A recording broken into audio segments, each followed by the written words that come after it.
G'day everybody, Simon here, Explosive Action, back with a black metal update. 6 records to look at, let's get into it.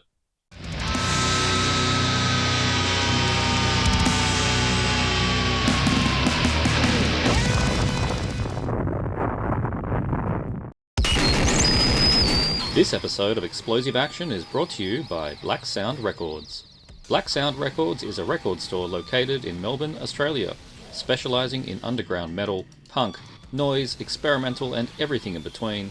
Blacksound offers fast and free delivery options across Australia, New Zealand and the world. Explosive Action viewers can get 5% off their first order using the code EXPLOSIVE05 at checkout. A reminder as always, you can join the channel for 99 cents a month and get early access to videos such as these, and hopefully I won't leave these black metal updates too much longer in the future. So 6 records I'm going to talk about today. I've got a lot more. There's easily a part 2, probably a part 3 in black metal coming. So I don't know, look over Christmas for some very blasphemous holiday seasonal black metal updates. Probably more on the way. But the first one I'm going to take a look at here, I've been very keen to get for some time. A little bit challenging to get. NWN titles are not as easy to get down here as they once were. And buying directly from him, the postage is quite a lot. His prices are quite a lot, actually. But anyway, this is what I picked up from my good friends at Blacksound. You would have seen the promo at the start. Make sure you go check out Blacksound and use the discount coupon in the promo because you can pick up stuff like this for much cheaper and directly from Melbourne, Australia. This is Invunche or Invunche, which I'm trying to work it out. I think the consensus I've got is Invunche, but the E makes me want to go Invunche. So I don't know. I'm going to stick with Invunche, and it's Atavismo is the album. This is a 2024 release, very late 2024, but the LP came out later. So it's one of those ones where, I mean, if you want to cut to the chase here, if this was officially a 2025 release, it's in the top 10 for me for the year. This is some supreme black metal. It's a one-man black metal, black punk kind of project, residing in the Netherlands, actually, which you'd not expect from this kind of cover.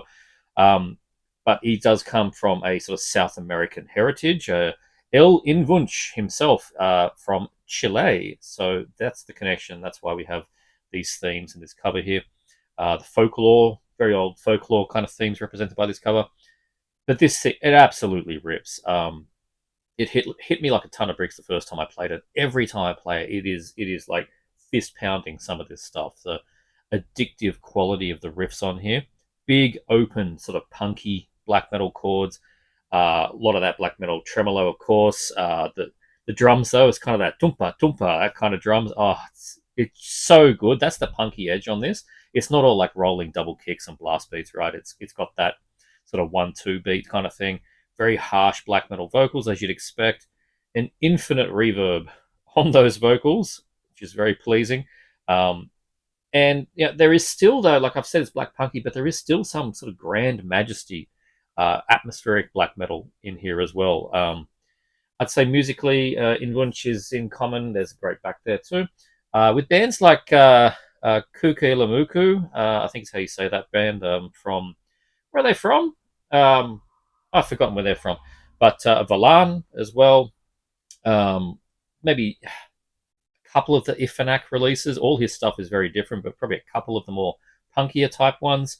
And I'd say probably the most close is if you do listen to Ifanak, and if you pick up all his stuff, he did a split with Invunche back in 2020. That's definitely the style you're getting on here, but far improved musically. I thought the Invunche side of that Ifanak split was good, but it wasn't one I kept going back to. With Atavismo here, he's just knocked it out of the park. This is obviously what he was striving for the whole time. But yeah, as you find as it goes on, as I was saying, it does get more and more atmospheric, very otherworldly at times. I think getting into that folklore. There aren't, when I say punky, I'm always a little bit resistant to say black punk because to me that makes me think of like, spiky mohawks and 2-minute long tracks. But no, it really isn't. It just has that sometimes sort of an upbeat edge to it. But the tracks do range from very short to up to 11 minutes long.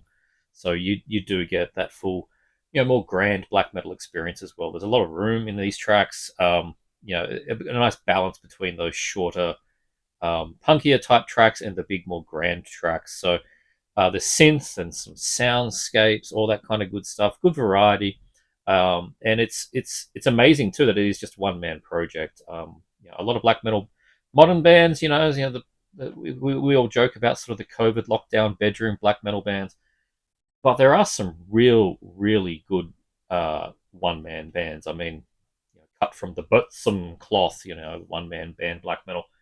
Invunche is definitely another one of those. Um, and like I said, there was talk of this album last year. I think the CD came first. It came out in like November, cassette CD maybe, but the LP didn't drop until New Year's Eve.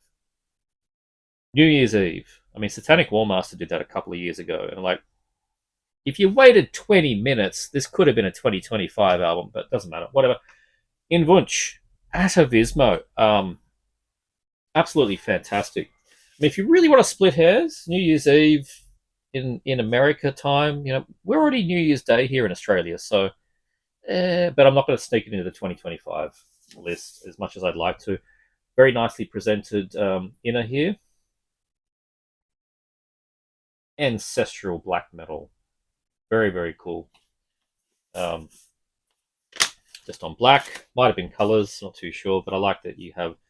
I will get this out because I think the inner is the center label is quite nice. You get sort of the icon there for sun and moon, which I think is quite nice for an A and a B. And yeah, I've been playing this thing to death. And digitally, it's been very good to kind of like walk around the streets with this one. It's been good walking music. I kept the hype from the outer. We have ancestral black metal, long-awaited second full-length by Dutch Chilean band Invunche, inspired by Iljan. I mean, I suppose I didn't hear too much of that. Volan and Los Jaivas, but I don't know who that is. Following a path uniquely its own, Atavismo worships ancient South American history and folklore, occupying a space between black metal, primitive punk, and progressive psychedelia. And that's probably what I mean more than atmospheric. It probably is some of progressive psychedelia. I do like how they've written that. Helios Press too. So handmade in Brady, Texas. So yeah, one of the new. How long has he been going? He's been going nearly a year now, maybe. Doing his own press, NWN press in Texas, which is really cool. Nice, I think maybe for other labels. I know Dark Descent may have done something through him. Then having to send everything off to Czech Republic or wherever the hell records seem to get pressed these days. Bit more options. So yeah, there you go. Invunche or Invunche. You guys tell me what you think I should say this as. Atavismo. Love the cover. Love the music. Fantastic black metal.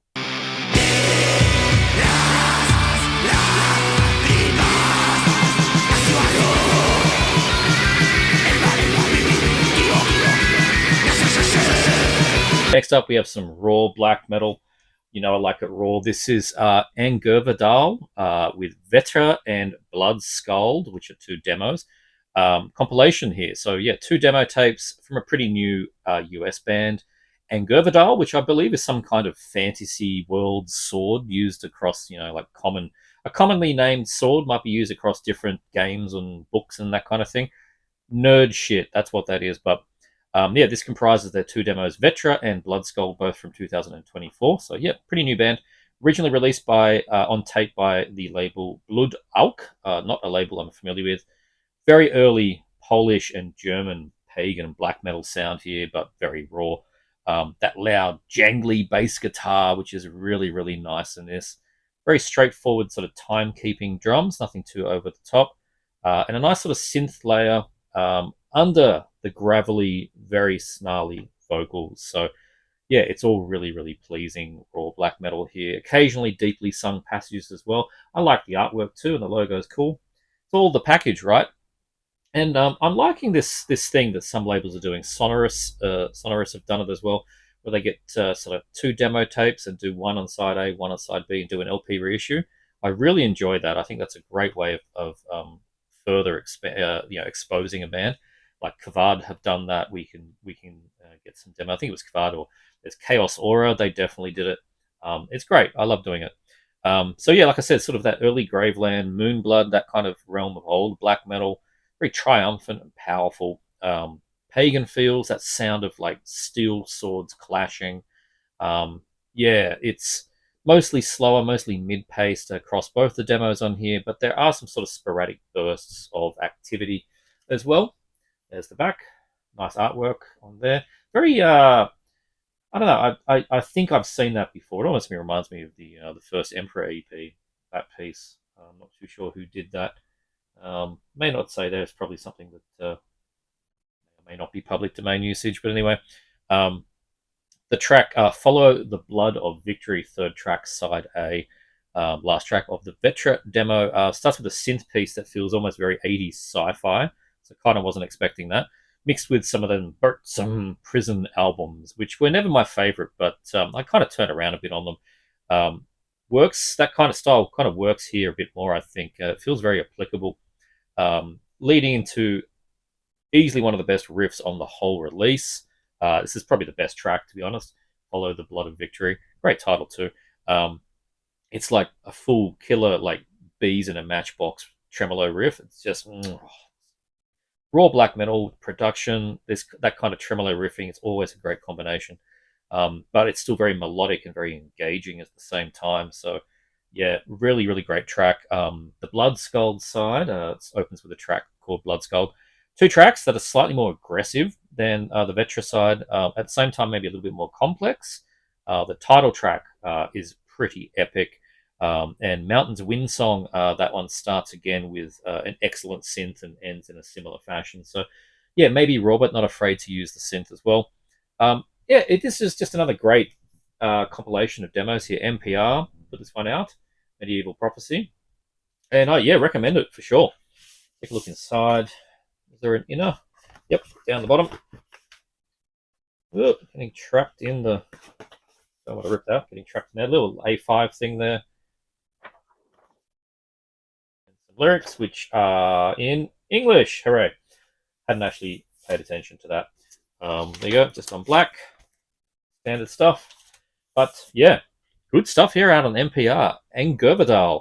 It may be named after a fantasy sword, but there's nothing fantastical about this. It's very real, raw black metal. Check it out.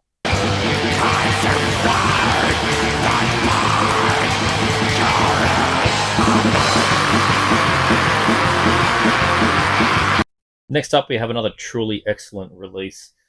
Full length here from Stangarigel with Za Stribenau Horal. I probably butchered that, but it translates to Behind the Silver Mountain. These guys return after an excellent EP in 2023 and their first full length in 2022. With their second album here of grand, epic, very pagan sounding black metal. A two-piece band here with Adam from Malcarpatan on guitars and keys. Malcarpatan, very interesting band. Took me a while to get around to comprehending them. Ben Brainsmasher was absolutely going on about them year before last, I think it was, maybe 2023. Maybe even 2024, I can't remember exactly now, but he was very, very impressed with that band and always trying to get me to listen to them.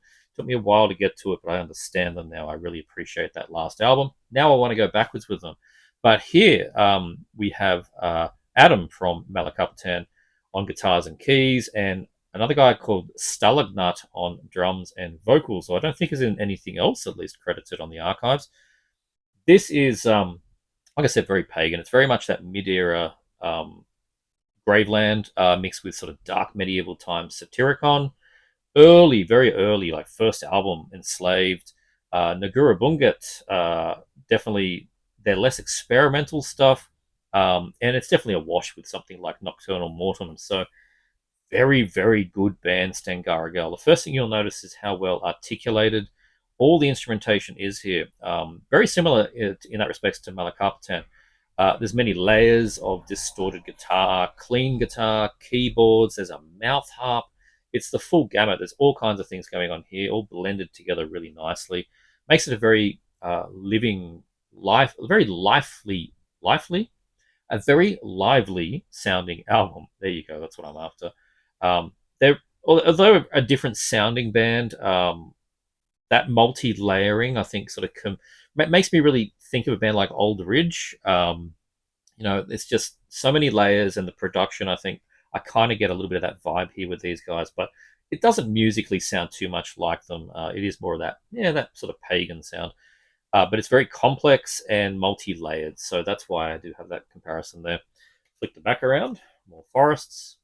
Very nice presentation. I love the blue. Everything's just very clean on this one. Sometimes it is also very stripped back black metal. So referencing those early Satyricon riffs again. The first Olvis album in the drums, I get that quite a bit. Very organic sounding. The side A closer, the Seven Blue Fires of the Pleiades. It's the Pleiades. That's a very epic highlight. That's this one here. All the titles are not in English, as you can tell, so I had to translate that. That's as I said, very epic one. That's a turn the volume up track. It is a very big. That's that Graveland sound, right? That sort of fourth, fifth album, like just all that Bathory getting into the Viking kind of stuff. Very epic sounding track. Then we get into a little bit of sort of. It's a little bit like Minas Morgul style summoning into that mix as well. Just a little bit, I'd say. Ending with a very fun sort of pagan take on like a polka beat, which was very interesting. I liked that. Side B though opens up with a bit more up tempo, almost power metal riff, with a lot of double kick and a very melodic kind of solo kicking it off. I was like, wow, that's very power metal. It kind of dissipates and goes into more traditional black metal for the rest of it. But yeah, a bit of a power metal opening there. That was interesting. So yeah, this whole thing, excellent release here. Behind the Silver Mountain, as I said, it translates to. It's an excellent follow up to the EP and the album that came before it. Probably their best material, which is always good for a band that they surpass what they previously recorded. So yeah, another one on NPR. Great label. Doing great work. And there's the lyrics. Again, can't read a single word of it. I can read the thanks there. Cover art and inlay by Radoslava Vankova. Has an Instagram link. And great stuff. Recorded 2024, 2025. I didn't pick up on this. The synth is performed by Lord Rajator, which I believe is the guy from War Moon Lord, isn't it? You're right. But there you go. The LP, we didn't look at that. Black. But again, nice center labels there. And the logo on that side. Awesome. There you go. Stangarigel with Za Stribono Haro. Not too sure. Behind the Silver Mountain, though. Fantastic release. Good stuff.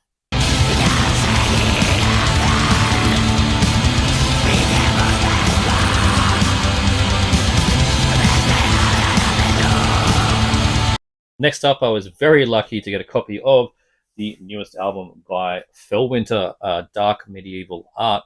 As many of you would probably know, getting the stuff from Blood and Crescent Records, particularly on LP, especially when you're international, very challenging thing to do. But I was thrilled to get a handful recently. Very, count my lucky stars kind of thing. Dark Medieval Art by Fellwinter, though, is easily the best of the bunch, and quite possibly the best Fellwinter yet. And it's up there like with Gauntlet Ring kind of material. Some of that stuff is absolutely outstanding. This Fellwinter though is very good. It's a one-man project of Taurus. He's from Arbor, Aethiosophia, and Gauntlet Ring, and very stripped back Judas Iscariot kind of black metal here. Riffs for days. Very excellent, straightforward drumming as well. High precision blasting. Very tight production on this. The 1-2 beats as well. A little bits of double kick as well, but it's mainly just snappy and fast. Very frenetic tremolo guitar. And like I said, it's very memorable, if slightly candy-colored riffs. I mean, I like my riffs to be sugar-coated. There's nothing wrong with that. It's very tasty stuff. Very clean guitar passage at the end of a track on here called Immortal Gates, plural. There's the back. Wonderful clean guitar passage on the back of that one as well. So really strong. Speaking of Immortal, though, I love Taurus when he does the early Abath style vocals. He's got that croak. Even sounds like he's saying Blashrick at times on these tracks. Blessed by Visions of Utter Blasphemy is an amazing song title. The final track on here, though, Elements of Cruelty. That one's a bit more of a slower dirge. Differently, yeah, sets itself apart from the other tracks on here, and nicely rounds out the whole thing. It's 6 tracks in just over half an hour, 31 minutes or so. So it's not a very long listen, and yeah, but it's a fantastic one. It is a constant shame that they only limit these things. They don't say how many they limit them to, but it's got to be 100, because they go instantly from their own website, and the handful of copies that make it out to distros like Amalfati, you just got to be there at the right time.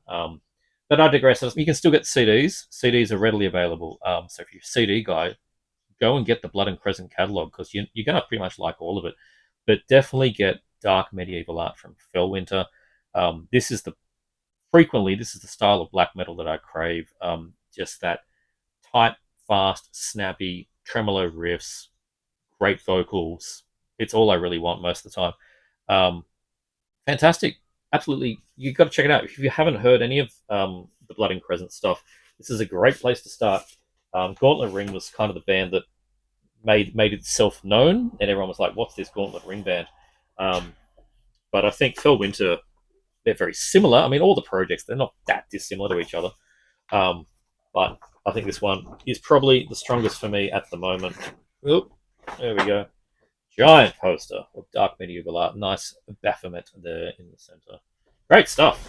It's a very thick poster paper as well. Very, very strong. Was there an inner? No inner. Just the poster and the LP, which is on basic black, both sides. There you go. And I do enjoy this sort of cut and paste. It feels like a collage kind of thing going on here. All kinds of stuff to look at on that cover. Yeah, great. Fellwinter with dark medieval art. Check it out if you just want straight up black metal. Yeah, it'll kick your ass.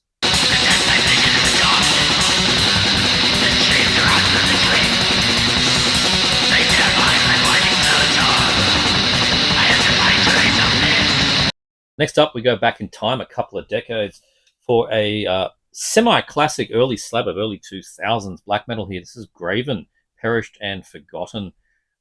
Very frostbitten German black metal right here, sounding very much like that unholy trinity of Darkthrone albums, all blended together with a few other references as well.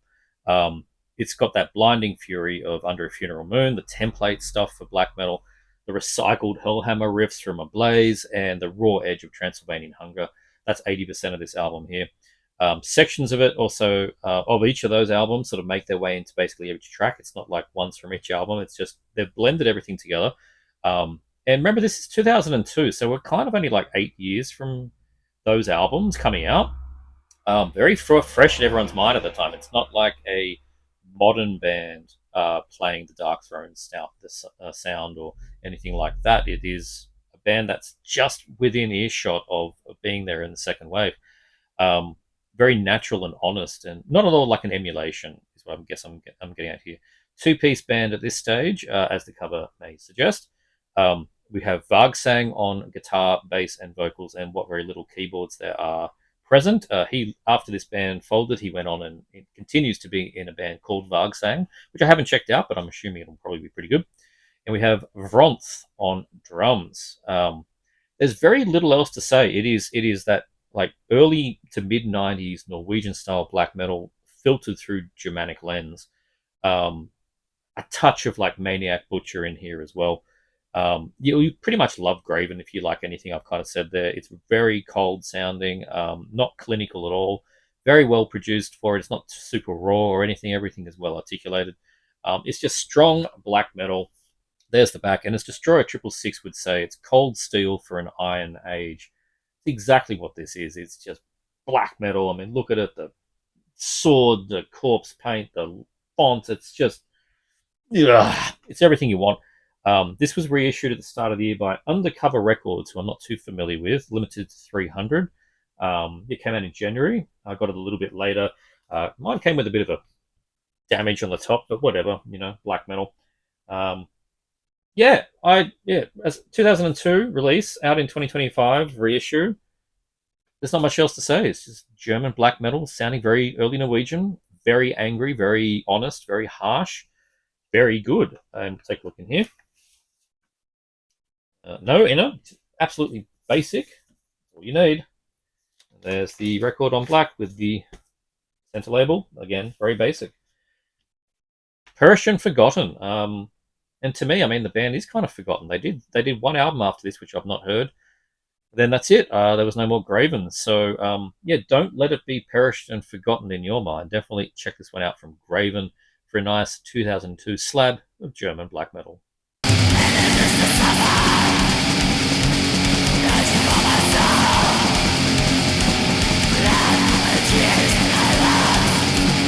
And the last one I'm going to show here, definitely one of my favorites of this update, is the sophomore release here from Skare with I or E Takahyman's Jup, Swedish title.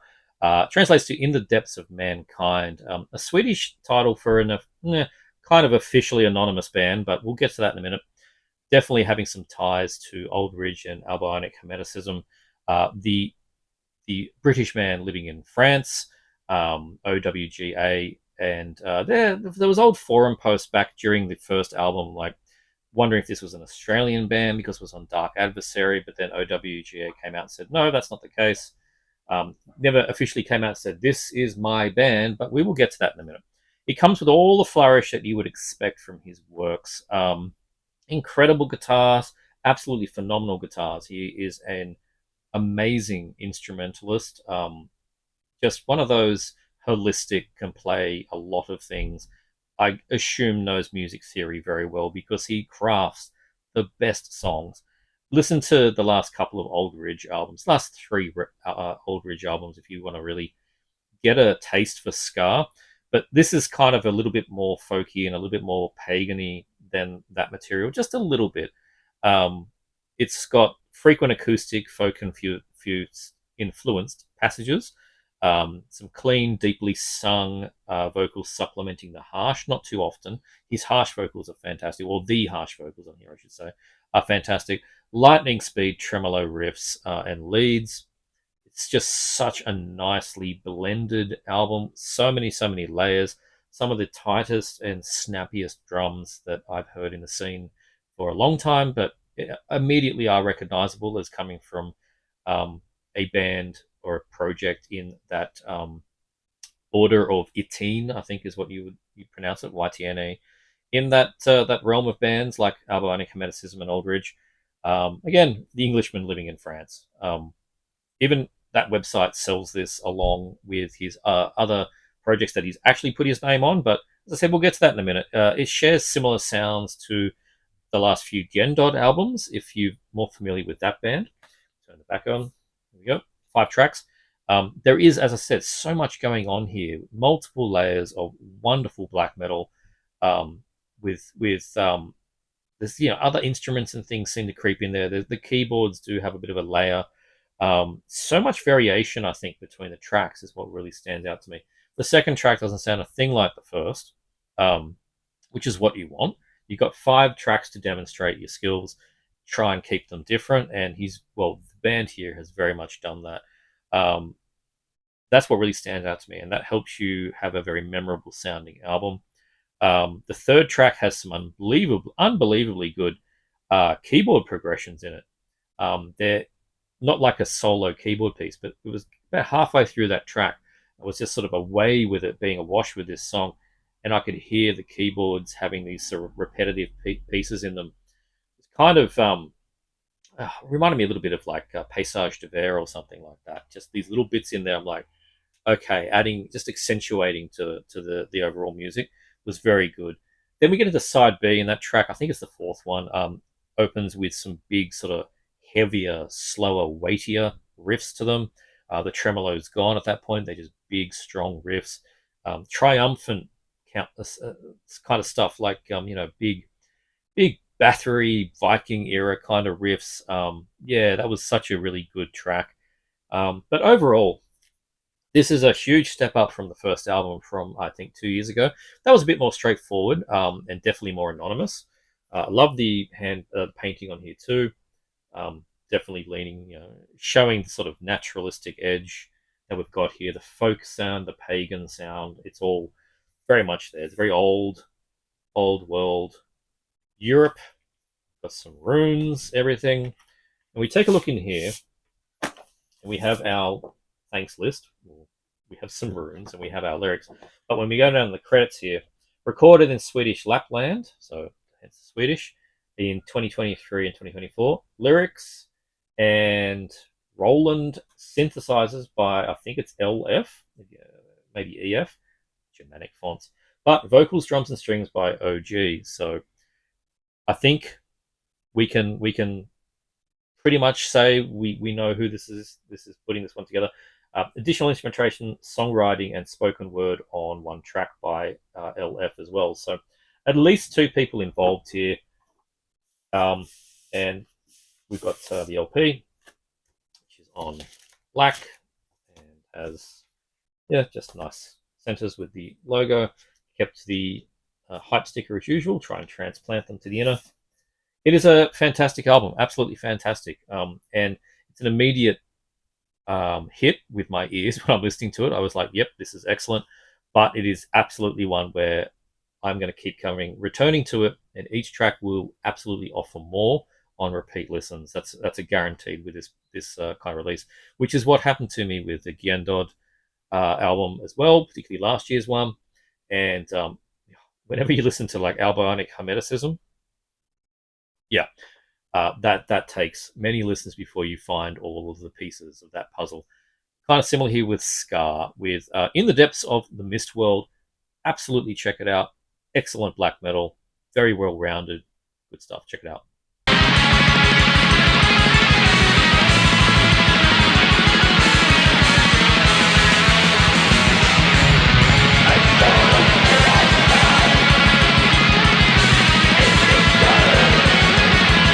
That's it for this update, 6 records. Like I said, there's a lot more black metal sitting behind me, and I've actually got a few orders coming in. Black Friday happened, so yeah, whatever. Lots of black metal on its way, so probably expect at least another update in December on some black metal. And as for this, though, hope you enjoyed. If you did, please like, subscribe, check out this guy, and I'll see you next time.